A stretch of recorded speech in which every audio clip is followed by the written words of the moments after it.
Je désire avoir un enfant. Comment puis-je connaître mes jours les plus fertiles?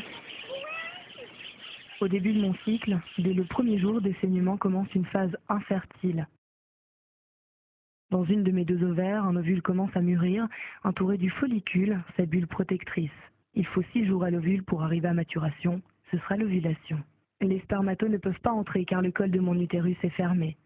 Ils restent dans le vagin et meurent après 1 à 3 heures à cause de l'acidité vaginale. Cette infertilité est variable selon les femmes, elle dure entre 5 et 10 jours. Dès le 7e jour environ, mes hormones œstrogènes s'activent dans l'utérus, mais surtout dans le col de l'utérus. Conséquence, le col s'ouvre et un véritable élixir de vie est produit. Dès ce moment, je suis fertile pour une durée de 7 à 11 jours. Je le remarque par l'écoulement des pertes qui ne sont rien d'autre que l'élixir de vie. Son rôle est d'accueillir et de dynamiser la vie des spermatozoïdes, de trier les plus vigoureux et de leur permettre le voyage vers les trompes pour féconder l'ovule. Les spermatos peuvent se nicher jusqu'à 6 jours dans les cavités du col de mon utérus. Durant ces 6 jours, ils montent au compte-gouttes pour chercher mon ovule. Les spermatos qui passeront juste à temps le trouveront. À gauche ou à droite? Nul ne sait de quel côté l'ovulation a lieu. J'ovule lorsque l'élixir de vie atteint sa meilleure qualité. Les spermatos avancent toujours et le grand rendez-vous est pour cette fois-ci. Le follicule éclate.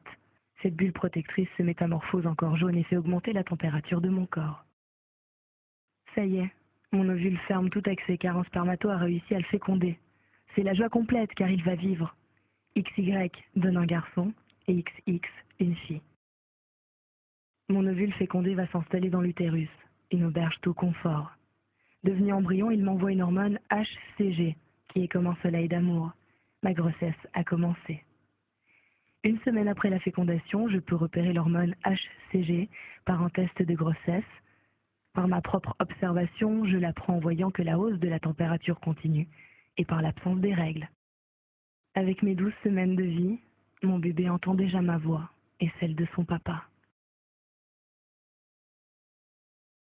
Le lait maternel est la meilleure alimentation pour mon bébé. Pendant les 3 premiers mois, si je l'allaite totalement, je n'ai pas d'ovulation. Je ne peux donc pas tomber enceinte. Certaines femmes restent infertiles 6 mois, 1 an, ou même davantage, grâce à l'allaitement intense.